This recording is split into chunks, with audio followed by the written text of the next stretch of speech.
Hola, muy buenas noches, Dios te bendiga. Estamos llegando a un estudio bíblico más, el estudio bíblico número 22. Este día 6 de mayo estamos muy contentos porque tenemos la oportunidad, jueves tras jueves, como la tenemos, para estudiar juntos la palabra del Señor. ¿Qué te parece si antes de iniciar nos ayudas compartiendo esta transmisión? De esta manera hacemos que la palabra pueda llegar a más personas y que nuestros conocidos puedan tener la oportunidad de escuchar esta palabra que Dios nos está dando jueves tras jueves para ser mejores creyentes y mejores seguidores de Jesús. Estamos en la recta final del estudio bíblico del Sermón del Monte y estamos hablando acerca de las relaciones del cristiano.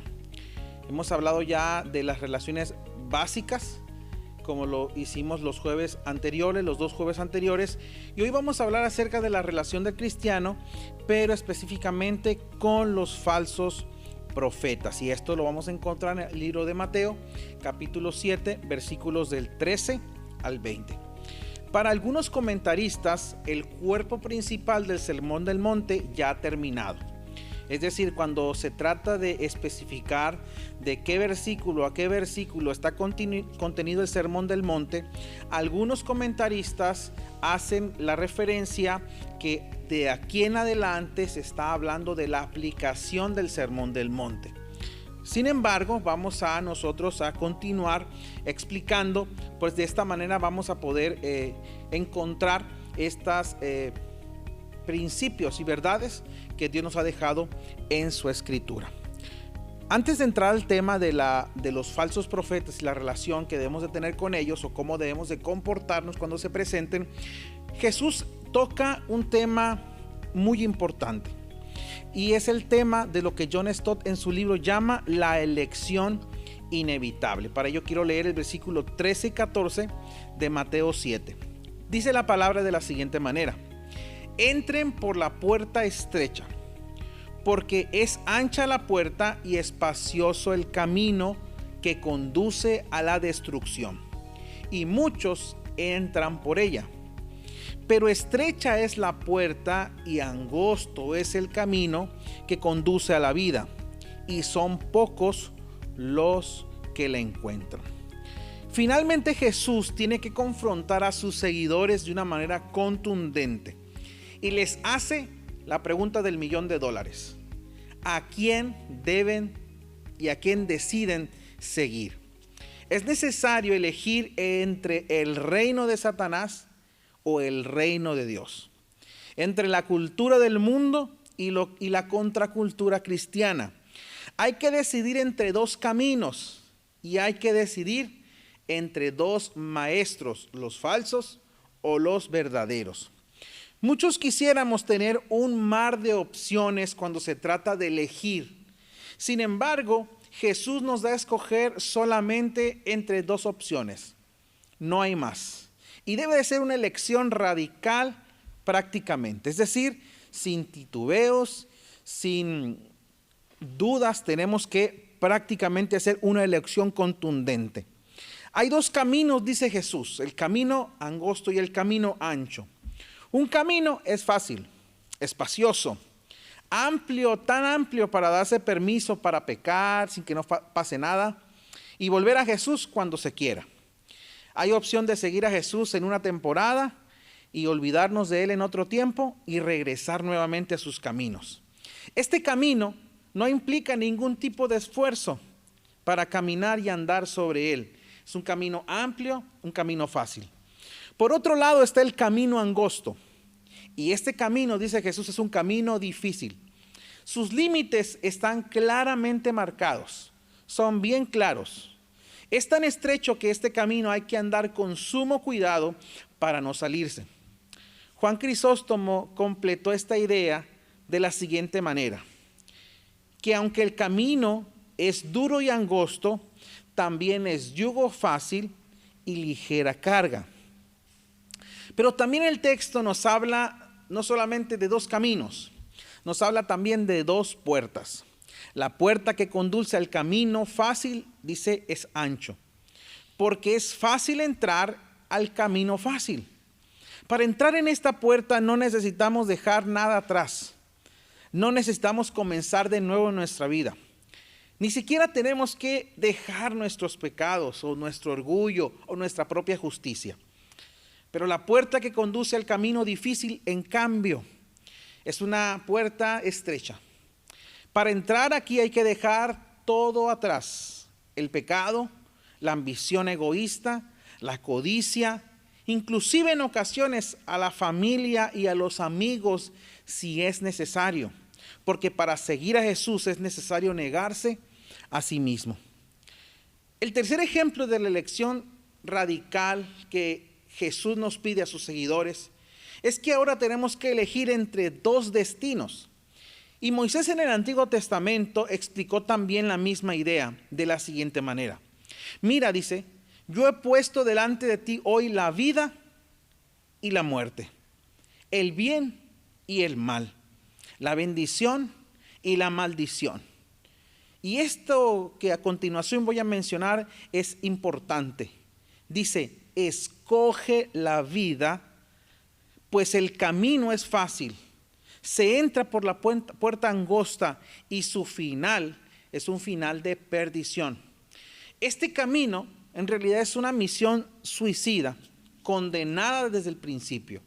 Sin embargo, el camino angosto tiene una puerta también angosta. Y entonces nosotros debemos de elegir entre esas dos caminos, entre esas dos puertas, entre esos dos destinos. Solo hay dos caminos, el fácil y el difícil. No hay caminos intermedios, no hay atajos en esto. Simplemente se entra por dos puertas, no hay una tercera puerta. Y son transitados por dos grupos de personas, los que entran en multitud y el grupo que es más pequeño. No hay un tercer grupo, no hay un grupo neutral. Y conduce a dos destinos solamente, a la destrucción o a la vida. No hay terceras opciones. Debemos entonces decir algo en honor a la verdad. A muchas personas no les interesa y no les gusta comprometerse con Dios. Están a gusto con el tipo de vida que hasta ahora han tenido y por lo tanto no les gusta comprometerse con Dios.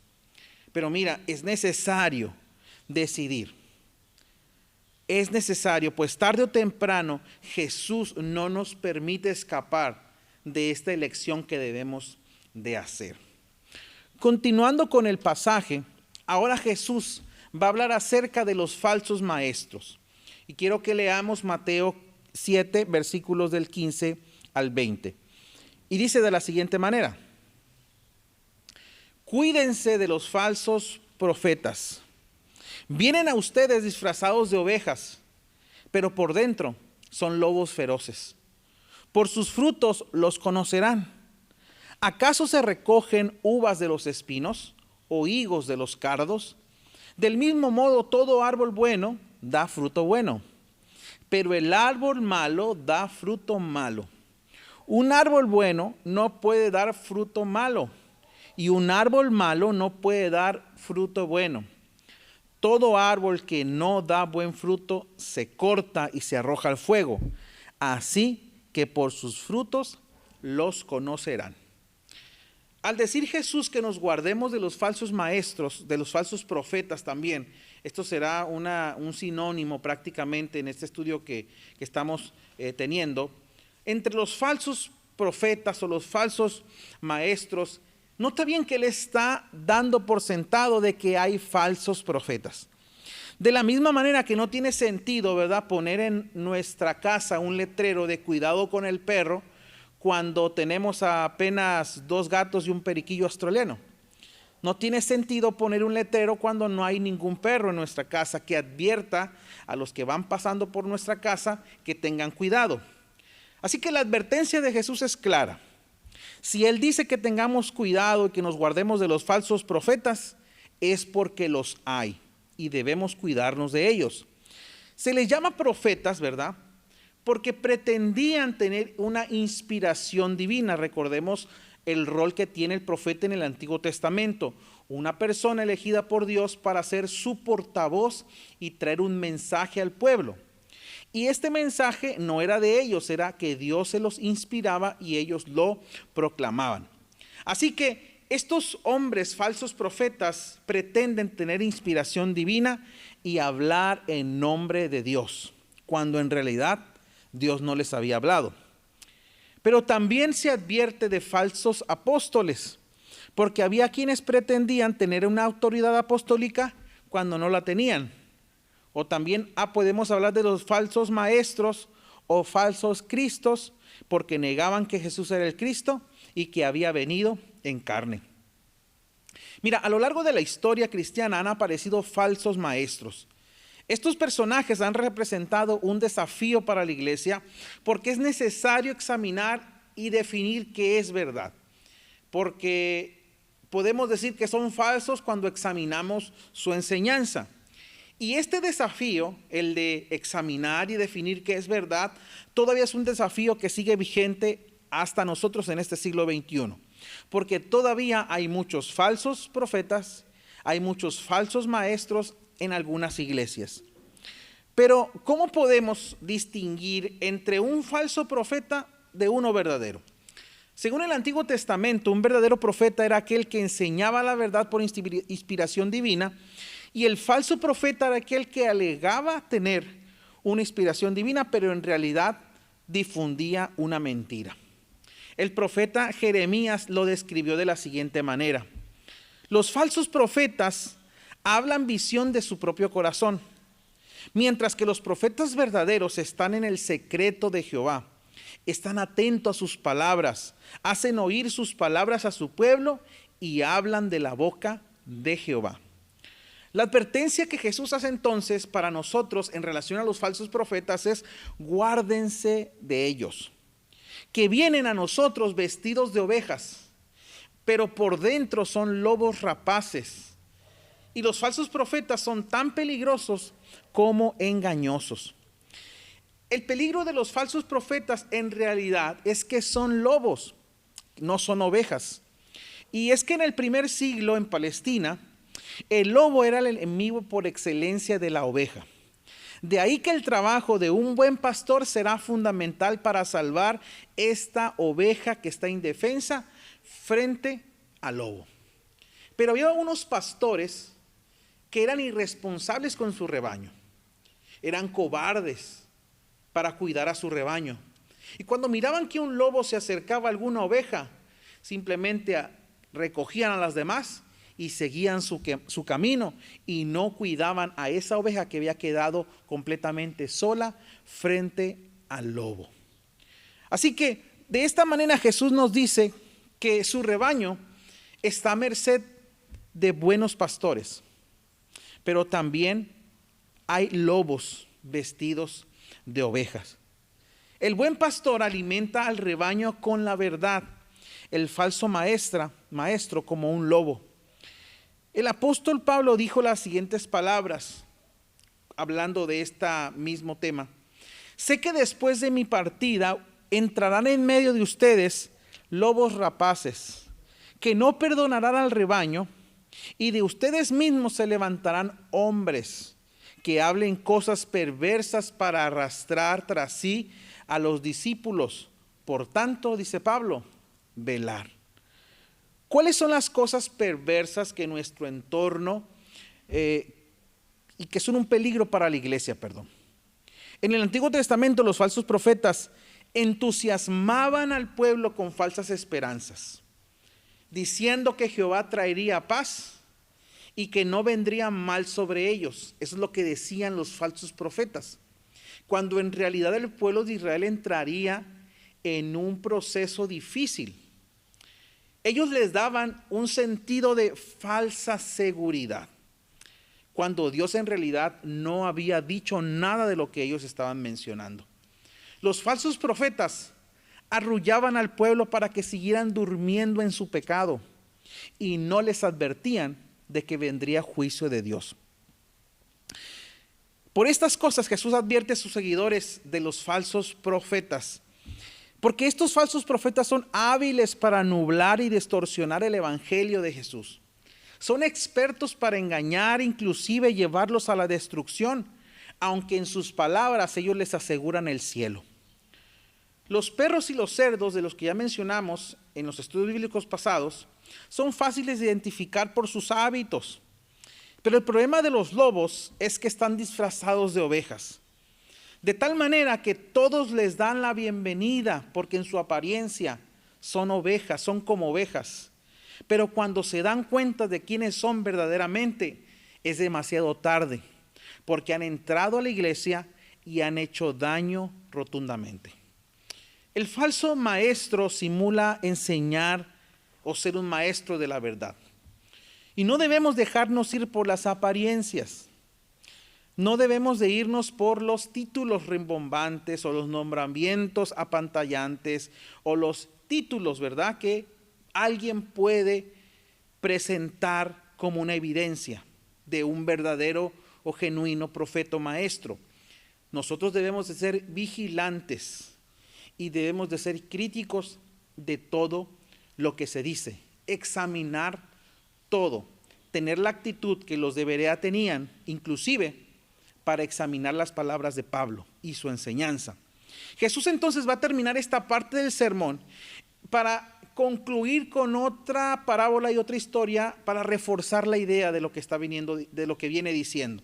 Y es que ahora va a hablar de los árboles y el fruto.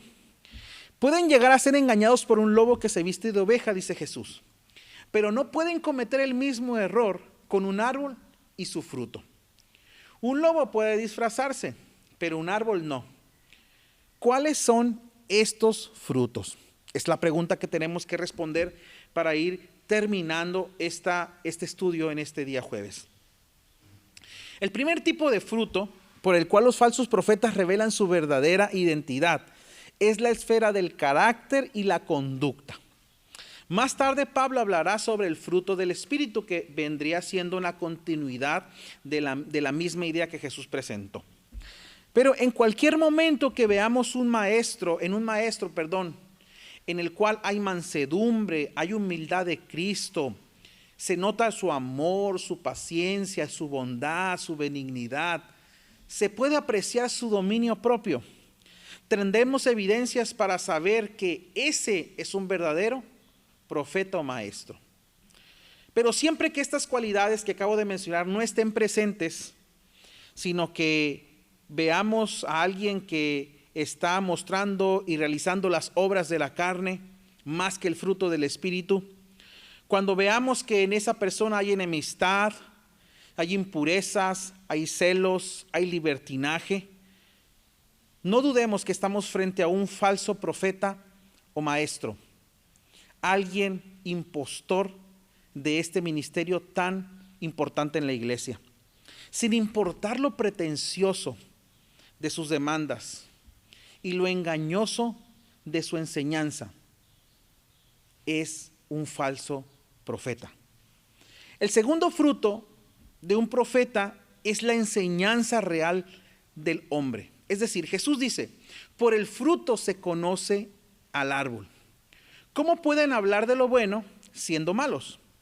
Porque de la abundancia del corazón habla la boca. El hombre bueno, del buen tesoro de su corazón saca cosas buenas, pero el hombre que es malo, del mal tesoro saca cosas malas. En el corazón de una persona se revela a través de las palabras, de sus expresiones. Como el árbol se conoce por su fruto, tenemos la responsabilidad de probar al maestro por su enseñanza. Y esta enseñanza tiene que estar en concordancia, en armonía con la palabra del Señor. No hay nuevas revelaciones, no hay nuevas verdades. Se trata de descubrir lo que está ya escrito en la palabra. El apóstol Juan nos da un ejemplo de esto, porque en las iglesias de Asia a las que él les escribió, habían sido invadidas por falsos maestros y les advierte que no se dejen engañar, sino que más bien prueben los espíritus si son de Dios o no. J.C. Ryle dice lo siguiente: la sana doctrina y la vida santa son las marcas de los verdaderos profetas. Pero mira, en esta advertencia de Jesús debemos que nos pide que nos cuidemos de los falsos maestros. Tenemos el otro extremo que he visto con frecuencia y con mucha tristeza. Y es que Jesús no nos está alentando a volvernos sospechosos de cualquiera o tomar como pasatiempo el deshonroso deporte conocido como cacería de herejes. Más bien Jesús quiere que reconozcamos que puede existir falsos maestros en la iglesia y que debemos de mantenernos en guardia. La verdad importa, porque es la verdad de Dios la que edifica a la iglesia de Dios. Pero el error es diabólico y es destructivo. Si nos preocupa la verdad de Dios y la iglesia de Dios, tendremos que tomar en serio la advertencia que Jesús nos lanza en su palabra. Si se sigue proliferando los falsos maestros, es porque la iglesia históricamente no ha atendido con seriedad y con responsabilidad la advertencia que Jesús nos ha mencionado en esta parte del Sermón del Monte, pero tampoco ha aplicado las pruebas a estos profetas y maestros. Necesitamos pedir ayuda al Señor para poder cumplir con la exigencia que nos dice en esta parte de la Escritura de guardarnos de los falsos profetas. ¿Qué te parece si oramos al Señor y le pedimos que nos ayude con esta palabra que hoy hemos recibido y que podamos tomar la actitud responsable como cristianos para poder cumplir la exigencia que Jesús nos deja en su palabra? Oremos al Señor. Padre, te damos muchas gracias en esta noche porque hemos podido estudiar tu palabra, hemos podido escudriñarla y hemos abierto nuestro corazón a la advertencia que tú nos dices. Señor, sin duda necesitamos de tu sabiduría, necesitamos de tu Espíritu Santo para poder aplicar esta palabra. Señor, que esto que hoy hemos aprendido y que hemos escudriñado en tu palabra, Señor, se convierta en una realidad de nuestras vidas. Te lo pedimos en el nombre de Jesús. A cada uno de mis hermanos y amigos que están conectados en esta transmisión, yo te pido que les ayudes, Padre, a que se cumpla tu propósito en nuestras vidas. Te lo pedimos en el nombre de Jesús. Agradecemos al Señor porque estamos llegando al final de este estudio y queremos decirte que nos sigas viendo el próximo jueves para continuar con un nuevo estudio bíblico. Deseamos que el Señor te bendiga, deseamos que Dios cumpla su propósito. Si no has tenido la oportunidad o se te ha pasado alguno de los estudios bíblicos, recuerda que está una lista de reproducción donde puedes entrar a ella, ya sea en Facebook o en YouTube.